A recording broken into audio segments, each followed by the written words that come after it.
Praise the Lord. ദൈവത്തിൻ്റെ അതിപരിശുദ്ധമായ നാമം ഈ പകലിൽ വാഴ്ത്തപ്പെടുമാറാകട്ടെ. കഴിഞ്ഞ രാത്രിയിൽ നമ്മൾ കിടന്നുറങ്ങി. യഹോവ നമ്മെ താങ്ങുകയാൽ നമ്മൾ ഉണർന്നു വരിക്കുന്നു. ഒരു പകൽ കൂടി കർത്താവ് നമുക്ക് ദാനമായി തന്നു. അവിടുത്തെ ദയയ്ക്കായി, വിശ്വസ്തയ്ക്കായി നമുക്ക് കർത്താവിന് നന്ദി പറയാം. യോഹന്നാൻ്റെ സുവിശേഷം 3-ാം അധ്യായത്തിൻ്റെ 14-ാമത്തെ വാക്യം ഇങ്ങനെ നമ്മളോട് വിളിച്ചു പറയുന്നു: മോശ മരുഭൂമിയിൽ സർപ്പത്തെ ഉയർത്തിയതുപോലെ മനുഷ്യപുത്രനെയും ഉയർത്തേണ്ടുന്നതാകുന്നു. അവനിൽ വിശ്വസിക്കുന്ന ഏവനും നിത്യജീവനെ പ്രാപിക്കേണ്ടുന്നതിന് തന്നെ തൻ്റെ ഏകജാതനായ പുത്രനിൽ വിശ്വസിക്കുന്ന ഏവനും നശിച്ചു പോകാതെ നിത്യജീവൻ പ്രാപിക്കേണ്ടുന്നതിന് ദൈവം അവനെ നൽകുവാൻ തക്കവണ്ണം ലോകത്തെ സ്നേഹിച്ചു. തൻ്റെ പുത്രനിൽ വിശ്വസിക്കുന്ന ഏവനും നശിച്ചു പോകാതെ നിത്യജീവൻ പ്രാപിക്കേണ്ടുന്നതിന് ദൈവം അവനെ നൽകുവാൻ തക്കവണ്ണം ലോകത്തെ സ്നേഹിച്ചു. ദൈവത്തിൻ്റെ മഹാസ്നേഹം എത്ര ആഴമേ, യേശുവിൻ സ്നേഹമേ, ആയതിൻ ധ്യാനമൻ ജീവിത ഭാഗ്യം. ഈ ഭാഗ്യകരമായ അനുഭവത്തിലേക്ക് അവിടുന്ന് നമ്മെ കൂട്ടിവരുത്തിയതിനായി നമുക്ക് സ്തോത്രം ചെയ്യാം. മോശ മരുഭൂമിയിൽ പിച്ചള സർപ്പത്തെ ഉയർത്തിയതുപോലെ മനുഷ്യപുത്രനെയും ഉയർത്തേണ്ടുന്നതാകുന്നു. സംഖ്യാപുസ്തകം 21-8-9 വാക്യങ്ങളിൽ ആ കാര്യങ്ങൾ വിശദമായി വിശദീകരിക്കുന്നുണ്ട്. 7-ാമത്തെ വാക്യത്തിൽ ദൈവത്തിനും മോശയ്ക്കും എതിരായി ഇസ്രായേൽ മക്കൾ പിറുപിറുത്തപ്പോൾ അവരുടെ പിറുപിറുപ്പ് കാരണം അവർ പിറുപിറുത്തത്, ഈ നിസ്സാരമായ ആഹാരം ഞങ്ങൾക്ക് വെറുപ്പാകും. അവരെ നടത്തിയപ്പോൾ ദൈവം അവർക്ക് കാടപ്പക്ഷിയും മന്നായും കൊടുത്ത് ശ്രേഷ്ഠകരമായ അനുഭവങ്ങളിൽ കൂടി അവരെ നടത്തി. ഈ മന്നായുടെ ടേസ്റ്റ് തേൻ കൂട്ടിയ ദോശ പോലെയായിരുന്നു. മല്ലന്മാരുടെ ഭോജനം കൊടുത്തവരെ ശ്രേഷ്ഠകരമായ അനുഭവങ്ങളിൽ കൂടി നടത്തി. പിന്നത്തേതിൽ അവർ പിറുപിറുത്തു, ഈ നിസ്സാരമായ ആഹാരം ഞങ്ങൾക്കെന്തിനാ? അപ്പോൾ ആ ആഹാരത്തിൻ്റെ ടേസ്റ്റ് മാറി എണ്ണ കൂട്ടിയ ദോശ പോലെയായി. വീണ്ടും അവർ പിറുപിറുത്തു, ഞങ്ങൾ മിസ്രൈമിലായിരുന്നു നല്ലത്. അങ്ങനെ പറഞ്ഞവർ മോശയ്ക്കും ദൈവത്തിനും വിരോധമായി സംസാരിച്ചപ്പോൾ അഗ്നിസർപ്പങ്ങളെ അയച്ച് അഗ്നിസർപ്പങ്ങൾ അവരെ കടിക്കുവാനിടയായി. ദൈവത്തിൻ്റെ പരിപാലനം അവർ തിരിച്ചറിയാതെ, ദൈവത്തിൻ്റെ പ്രൊട്ടക്ഷൻ അവർ തിരിച്ചറിയാതെ ദൈവത്തോടവർ മത്സരിച്ചപ്പോൾ മരുഭൂമിയിൽ അഗ്നിസർപ്പത്തെ അയച്ച് അനേകായിരങ്ങളും ചാകുവാനിടയായി. ഒരു മോശയുടെ അടുത്ത് വന്ന് പറഞ്ഞു, നിനക്കും ദൈവത്തിനും എതിരായി ഞങ്ങൾ പിറുപിറുത്തു, ദൈവത്തോട് പ്രാർത്ഥിക്കണം. മോശ ദൈവത്തോട് പ്രാർത്ഥിച്ചു. തമ്പുരാൻ പറഞ്ഞു, മരുഭൂമിയിൽ ഒരു പിച്ചള സർപ്പത്തെ ഉയർത്ത്. അഗ്നിസർപ്പത്തിൻ്റെ കടിയേറ്റവർ പിച്ചള സർപ്പത്തെ നോക്കി രക്ഷ പ്രാപിച്ചതുപോലെ അവനിൽ വിശ്വസിക്കുന്നവന് ഏവനും നിത്യജീവൻ പ്രാപിക്കേണ്ടുന്നതിന് തന്നെ കർത്താവായ യേശു ക്രിസ്തുവിൽ വിശ്വസിക്കുന്നവന് നിത്യജീവനുണ്ട്.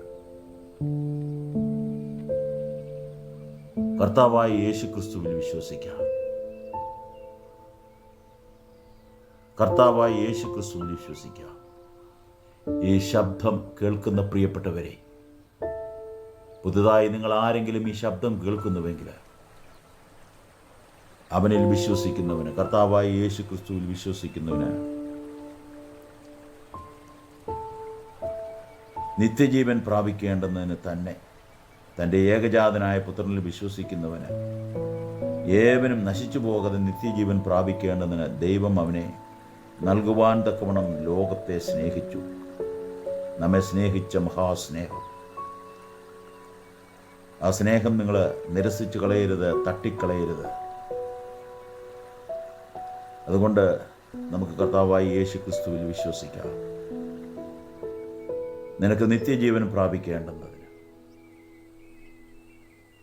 അതുകൊണ്ട് നമുക്ക് നമ്മുടെ പഴയ സ്വഭാവങ്ങളെ എല്ലാം വിട്ട് ഒന്ന് പുതിയതായി ജനിക്കാം. പുതുതായി ജനിച്ചില്ല എങ്കിൽ ദൈവരാജ്യം കാണുവാൻ ആർക്കും കഴിയുകയില്ല. യോഹന്നാന്റെ സുവിശേഷം 3-ാം അധ്യായത്തിൻ്റെ 3-4 വാക്യങ്ങളൊക്കെ പറയുന്നുണ്ട്.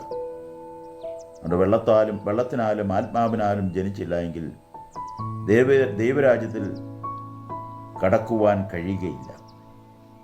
ജഡത്താൽ ജനിച്ചത് ജഡം ആകുന്നു, ആത്മാവിനാൽ ജനിച്ചത് ആത്മാവാകുന്നു. നിങ്ങൾ പുതുതായി ജനിക്കണം എന്ന് ഞാൻ നിങ്ങളോട് പറയുകയാൽ ആശ്ചര്യപ്പെടരുത്. നമുക്കൊന്ന് പുതുതായി ജനിക്കാം. പഴയ മനുഷ്യനെ അതിൻ്റെ രാഗമോഹങ്ങളോട് കൂടി ഉരിഞ്ഞു കളഞ്ഞിട്ട് ഒന്ന് പുതുതായി ജനിക്കുവാൻ, ഒരു പുതിയ സൃഷ്ടിയായി തീരുവാൻ. പഴയതിനെ ഉരിഞ്ഞു കളയുക, പുതിയ സൃഷ്ടിയായി ജീവിക്കുവാൻ ദൈവകരങ്ങളിലേക്ക് ഈ പകലിൽ നമ്മെ സമർപ്പിക്കാം. നമുക്ക് കർത്താവിനെ വിശ്വസിക്കാം. പുത്രനിൽ വിശ്വസിക്കുന്നവന് നിത്യജീവനുണ്ട്. പുത്രനെ അനുസരിക്കാത്തവനോ ജീവനെ കാണുകയില്ല. ദൈവക്രോധം അവൻ്റെ മേൽ വസിക്കുകയുള്ളൂ. അതുകൊണ്ട് നമുക്ക് കർത്താവിനെ വിശ്വസിക്കാം. അവനാണ് ലോകരക്ഷകൻ. അവനാണ് നമ്മുടെ പാപങ്ങളെ വഹിച്ചു ക്രൂശിൽ കയറിയത്. നമുക്ക് വേണ്ടി നിന്ദകളും പരിഹാസങ്ങളും ഏറ്റ് കാൽവരി ക്രൂശിൽ നമുക്ക് വേണ്ടി യാഗമായി തീർന്നവൻ. അതുകൊണ്ട് ആ പഴയ മനുഷ്യനെ ഉരിഞ്ഞു കളയുവാൻ, ഞാൻ ക്രിസ്തുവിനോട് ക്രൂശിക്കപ്പെട്ടിരിക്കുന്നു, ഇനി ജീവിക്കുന്നത് ഞാനല്ല, എന്നിൽ ക്രിസ്തുവത്രേ. ക്രിസ്തു നമ്മളിൽ ജീവിക്കട്ടെ, ക്രിസ്തു നമ്മളിൽ വളരട്ടെ. ക്രിസ്തുവിൽ നമുക്ക് വളരാം. ക്രിസ്തുവാകുന്ന തലയോളം നമുക്ക് വളരാം. അതുകൊണ്ട് നമുക്ക് കർത്താവായ യേശു ക്രിസ്തുവിനെ നോക്കാം. നോക്കിയവർ പ്രകാശിതരായി, അവരുടെ മുഖം ലജ്ജിച്ചു പോയില്ല. നീ എളിയവർ നിലവിളിച്ച് യഹോവ കേട്ടു. സകല കഷ്ടങ്ങളിൽ നിന്നും അവിടുന്ന് വിടുവിക്കുന്ന ദൈവമാണ്. തൻ്റെ ഭക്തന്മാരുടെ ചുറ്റും പാളയമിറങ്ങി അവരെ വിടുവിക്കുന്ന ദൈവം. അതുകൊണ്ട് ഈ പകലിൽ യഹോവ നല്ലവനെന്ന് രുചിച്ചറിയുവാൻ, യേശു ക്രിസ്തു മാധുര്യവാനെന്ന് രുചിച്ചറിയുവാൻ, അവനെ ശരണം പ്രാപിക്കുന്ന പുരുഷൻ ഭാഗ്യവാൻ. അതുകൊണ്ട് കർത്താവായ യേശു ക്രിസ്തുവിലേക്ക് നമുക്ക് നോക്കാം. അവിടുന്ന് ലോക രക്ഷിതാവാണ്. അവിടുന്ന് നമ്മുടെ പാപങ്ങളെ ക്രൂശിൽ വഹിച്ച് മരിച്ചടക്കപ്പെട്ട് ഉയർത്തെഴുന്നേറ്റ് 3-ാം നാൾ ഉയർത്തെഴുന്നേറ്റവൻ, മഹിമയുടെ വലത്തുഭാഗത്ത് നമുക്ക് വേണ്ടി പക്ഷപാതം ചെയ്തവൻ. നാളെ അവൻ നമ്മെ ചേർക്കുവാൻ വരും. അവിടുന്ന് നമുക്ക് വേണ്ടി ഭവനമൊരുക്കുവാൻ പോയിരിക്കുന്നു. കൈകളാൽ തീർക്കപ്പെടാത്ത പുതുശാലയും നഗരം നമുക്ക് വേണ്ടി ഒരുക്കപ്പെടുന്നു. അതുകൊണ്ട് നമുക്ക് ഒരുങ്ങാം. നീ ഒരുങ്ങിയിട്ടുണ്ടോ? അവൻ്റെ വരവെങ്കിൽ നമ്മൾ കൈവിടപ്പെട്ടു പോകരുത്. അവനെ നമുക്ക് വിശ്വസിക്കാം. അവൻ നമ്മെ ചേർക്കുവാൻ വേഗം വരും. അതുകൊണ്ട് നമ്മുടെ ഒരുക്കം എങ്ങനെയായിരിക്കുന്നു? അവിടെ കർത്താവ് തൻ്റെ ഭവനത്തിൻ്റെ പണികളുടെ ഒരുക്കങ്ങളൊക്കെ ഏതാണ്ട് പൂർത്തീകരണത്തിലേക്ക് വന്നിരിക്കുക. ഇതാ ഞാൻ വേഗം വരുന്നു. ഓരോരുത്തരും അവനവൻ്റെ പ്രവൃത്തിക്ക് തക്കവണ്ണം പകരം നൽകുവാൻ, പ്രതിഫലം നൽകുവാൻ ഞാൻ വേഗം വരുന്നു. ആ വേഗം വരുന്ന കർത്താവിനെ എതിരേൽക്കുവാൻ നീ ഒരുങ്ങിയിട്ടുണ്ടോ? നീ അവനിൽ വിശ്വസിക്കുന്നുണ്ടോ? അവൻ എന്നെ ചേർക്കുവാൻ വേഗം വരുമെന്ന്. നമുക്കറിയാം 10 കന്യകമാരുടെ ആ കഥ നമുക്കറിയാം. 5 പേരുടെ വിളക്കിൽ പാത്രത്തിൽ എണ്ണയോടുകൂടെ വിളക്കിൽ എണ്ണയുണ്ടായിരുന്നു, പാത്രത്തിലും വിളക്കിലും എണ്ണ ഉണ്ടായിരുന്നു. 5 പേരുടെ പാത്രത്തിൽ എണ്ണയില്ലായിരുന്നു. അവർ വാങ്ങുവാൻ പോയപ്പോൾ ആർപ്പിൻ്റെ ധ്വനി മുഴങ്ങി. മണവാളൻ വന്നു, ഒരുങ്ങിയിരുന്നവരുമായി മണിയറയിൽ പ്രവേശിച്ചു. നിന്റെ ഒരുക്കം എങ്ങനെയായിരിക്കുന്നു? നീ ഒരുങ്ങിയിട്ടുണ്ടോ? കള്ളൻ രാത്രിയിൽ വരുന്നത് പോലെ അവൻ വരും. കള്ളൻ വരുന്നത് ഏത് നാഴികയ്ക്കാണെന്ന് നമുക്കറിയത്തില്ല. കള്ളൻ രാത്രിയിൽ വരുന്നത് പോലെ കർത്താവിൻ്റെ നാൾ വരുന്നു എന്ന് നമുക്ക് നന്നായിട്ടറിയാം. ഉണർവുള്ളവരായിരിക്കുവാൻ, ഒരുങ്ങിയിരിക്കുവാൻ, കർത്താവിനെ എതിരേൽക്കുവാൻ ഒരുങ്ങിയിരിക്കുന്നവരായി നമുക്കായിരിക്കാം. നല്ലതിനെയും തീയതിനെയും വേർതിരിക്കുന്ന ഒരു സുദിനം, ചെമ്മരിയാടിനെയും കോലാടിനെയും വേർതിരിക്കുന്ന ഒരു സുദിനം ഏറ്റവും ആസന്നമായിരിക്കുക.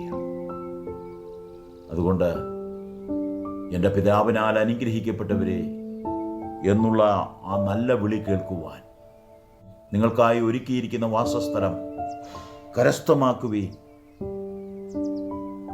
എന്നുള്ള ആ ഇമ്പമേറിയ ശബ്ദം കേൾക്കുവാൻ 2 വഴികൾ മാത്രമേ നമ്മുടെ മുമ്പിലുള്ളൂ. ഒന്ന്, ദൈവത്തെ ആരാധിച്ച് ദൈവത്തെ മഹത്വപ്പെടുത്തി ജീവനിലേക്ക്, സമാധാനത്തിലേക്ക് കടക്കുക. അത് ഇടുക്കവും ഞെരുക്കവുമുള്ള വഴിയാണ്. എന്നാൽ വിശാലമായ ഒരു വഴി, അത് നാശത്തിൻ്റെ വഴിയാണ്, അത് നരകത്തിൻ്റെ വഴിയാണ്. അവിടെ പല്ലുകടിയും കരച്ചിലും ഉണ്ടാവും. അതുകൊണ്ട് നമുക്ക് ആ വഴി തിരഞ്ഞെടുക്കാതെ ക്രിസ്തുവിനെ ആധാരമാക്കി, ക്രിസ്തുവിനെ ലക്ഷ്യം വെച്ചുകൊണ്ട്, ക്രിസ്തുവിൻ്റെ മുഖത്തേക്ക് നോക്കി, കർത്താവിൽ വിശ്വസിച്ച് നിത്യജീവൻ പ്രാപിക്കുവാൻ നമ്മെ തന്നെ ഒരുക്കാം. തൻ്റെ ഏകജാതനായ പുത്രനിൽ വിശ്വസിക്കുന്ന ഏവനും നശിച്ചു പോകാതെ നിത്യജീവൻ പ്രാപിക്കേണ്ടുന്നതിന് ദൈവം അവനെ നൽകുവാൻ തക്കവണ്ണം ലോകത്തെ സ്നേഹിച്ചു. നമ്മെ സ്നേഹിച്ച മഹാസ്നേഹം. അവിടുന്ന് നമ്മെ സ്നേഹിച്ചു. തൻ്റെ ചങ്കിലെ അവസാനത്തുള്ളി രക്തം വരെ നമുക്ക് വേണ്ടി ഊറ്റിത്തന്നു. എന്തിനു വേണ്ടി? നിത്യജീവൻ പ്രാപിക്കേണ്ടുന്നതിന്. അനേക പ്രിയപ്പെട്ടവര് ഈ ട്രാക്കിലേക്ക് കടന്നു വന്നു, ഓട്ടം ഓടി. എന്നാൽ അവരുടെ ഓട്ടം പൂർത്തീകരിക്കാതെ ഇടയ്ക്ക് വെച്ച് നിർത്തിപ്പോയ അനേക പ്രിയപ്പെട്ടവരുണ്ട്. അങ്ങനെ നിർത്തിപ്പോയവരുടെ കൂട്ടത്തിലല്ല, ഓടിത്തീർക്കുവാൻ, എരിഞ്ഞു തീരുവാൻ, ഒരു കൈത്തിരി പോലെ കർത്താവിൻ്റെ രാജ്യത്തിനു വേണ്ടി എരിഞ്ഞു തീരുവാൻ, കപ്പി എരിയുവാൻ ഈ പകലിൽ നമ്മെ സമർപ്പിക്കാം. ഒരു കൈത്തിരി പോലെ കപ്പി എരിയുവാൻ, പ്രതിഫല ഇച്ഛയൊന്നും കൂടാതെ കർത്താവിൻ്റെ രാജ്യത്തിനു വേണ്ടി ഓടുവാൻ നമ്മളെ തന്നെ സമർപ്പിക്കാം. പുത്രനിൽ വിശ്വസിക്കുന്നവന് നിത്യജീവനുണ്ട്. നമുക്ക് പുത്രനിൽ വിശ്വസിക്കാം. പുത്രനെ അനുസരിക്കാത്തവനോ ജീവനെ കാണുകയില്ല. അവിടുന്ന് സ്വർഗത്തിൽ നിന്ന് ഇറങ്ങി വന്ന ജീവന്റെ അപ്പമാണ്.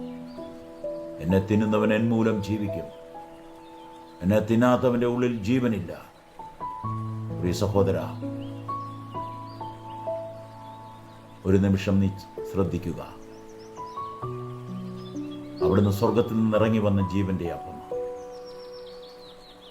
മൽപ്രിയ സ്നേഹിത, നിനക്ക് വേണ്ടി താൻ സഹിച്ച പങ്കപ്പാടുകൾക്ക് പങ്ക് താൻ വഹിച്ചിട്ടുണ്ടോ?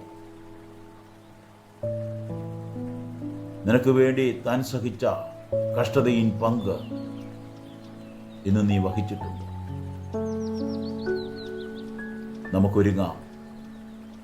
പാളയത്തിനപ്പുറത്ത് നമുക്ക് വേണ്ടി കഷ്ടമേറ്റ ക്രിസ്തുവിന്റെ നിന്ന ചുമക്കുവാൻ, ആ ക്രിസ്തുവിനെ നോക്കിക്കൊണ്ട് മുൻപോട്ട് പോകുവാൻ, നിത്യജീവനെ പ്രാപിക്കുവാൻ ഒരുങ്ങുക. നിത്യജീവനെ പ്രാപിക്കുവാൻ ഒരുങ്ങുക.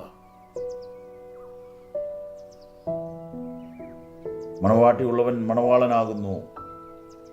മണവാളന്റെ സ്നേഹിതനോ മണവാളൻ്റെ സ്വരം കേട്ട് അത്യന്തം സന്തോഷിക്കുന്നു.